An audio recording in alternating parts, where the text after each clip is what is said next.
Hi, my name's Dijon, owner of Bug Doctor Pest Control. Welcome to the first Bug Doctor TV episode.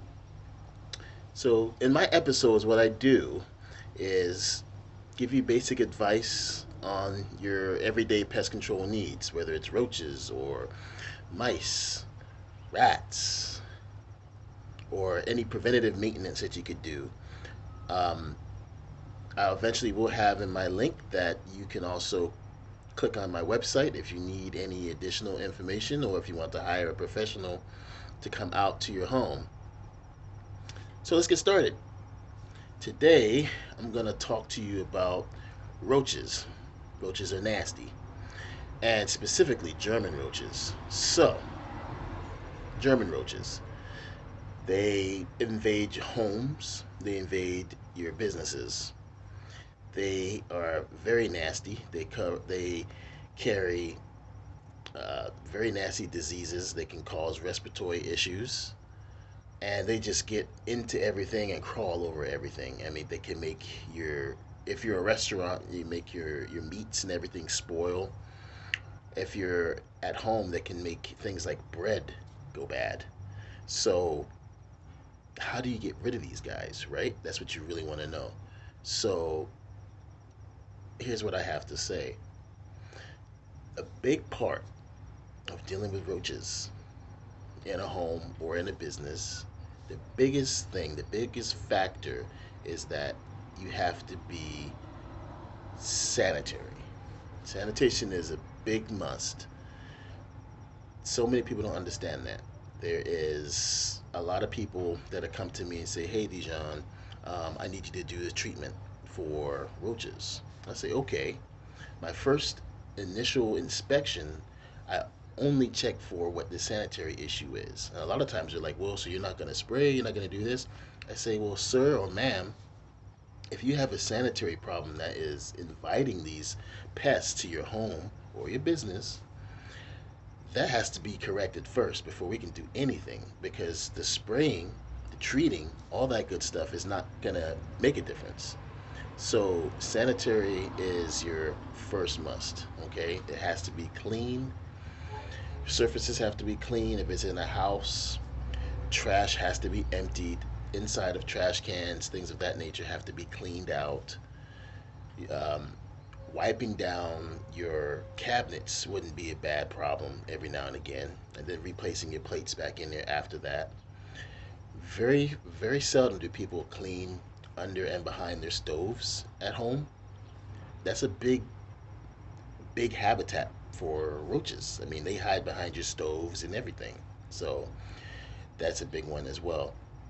What I would recommend is that you thoroughly clean these areas behind refrigerators too. That's another spot that is just the worst because people don't go there and they don't clean up very often. So the roaches will go back there and they'll live and they'll hide. Also, keep in mind, if you have a lot of kitchen appliances and things like I do, I'm a gadget guy. I love a bunch of stuff. Just keep in mind, the more stuff you have, the more things that roaches can get into and hide and lay eggs. Their number one objective is to make more roaches. They want to survive. They've been able to survive for many, many years, and that's exactly what they've done. So, got to keep that in mind, okay, when dealing with roaches. All right. Once the sanitary part is down packed, then you can get a professional in, or even if you decide you want to do it yourself, you can get the necessary products to treat. If you're into the natural product thing, it's fine, and you can treat areas. Now you have to always think about where could roaches be hiding. You have to think kind of like a roach would think. Where could they be hiding? Because just seeing them and saying, "Oh well, I saw them on the countertop. I'm just gonna spray down my countertops." Eh, that might do it for maybe a second or two, maybe a couple days, whatever.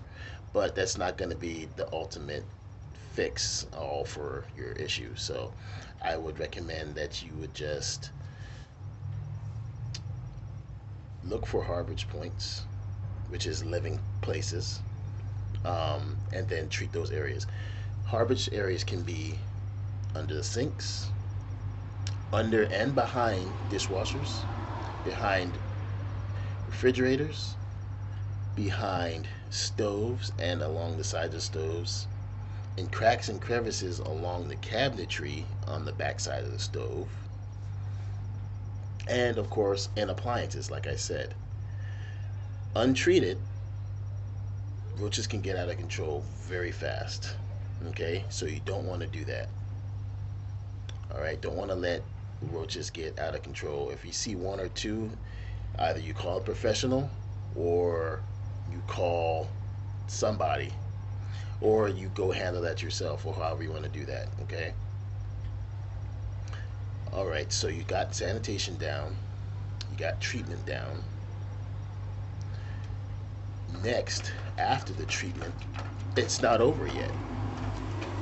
Roaches, once the pregnant roaches drop their egg capsule, they can have at least 30 eggs or so inside the capsule. It's quite a few roach babies that can come out. The fun usually gets started after the initial treatment, because you're like, well, why is there still an influx of roaches? It's because the capsules weren't penetrated with the chemical. They don't yet have anything on the market that can penetrate the egg capsules, unfortunately. But but there are certain things that can be done once you do the initial treatment. So after initial treatment, either yourself or your professional could put down some bait and things of that nature, so that once the baby roaches emerge, they'll have something to feed on, because they're gonna have to feed on something, and they're gonna want to go to your bait. That's when bait really plays a big role. Okay. Or in some cases, if you have some dust, it's a dust-like chemical that can go into like those voids behind cabinets and things like that. I emphasize behind cabinetry and voids and things like that. People like to do the boric acid thing and just put it all out, or the Mother Earth stuff, and put it all out in the area. Think about it. If you have a young kid, or if you have a pet, or even yourselves, or an elderly person at home, if that dust is to get airborne, you're breathing it in. It doesn't matter if that's an organic product or not, you're breathing in a chemical. It's still a chemical. Keep that in mind. Okay. All right. So now you've done the sanitation, you've done the treatment, the first treatment. We're on to the second treatment, which is usually done in a couple weeks, depending on how severe the issue is. In some severe cases, you might have to do something on a weekly basis, but it depends. Okay. All right. All right. So this is where I'm going to stop for now. Any other issues or concerns or questions or anything, feel free to just comment below. And please subscribe. This is Bug Doctor Television. Thanks.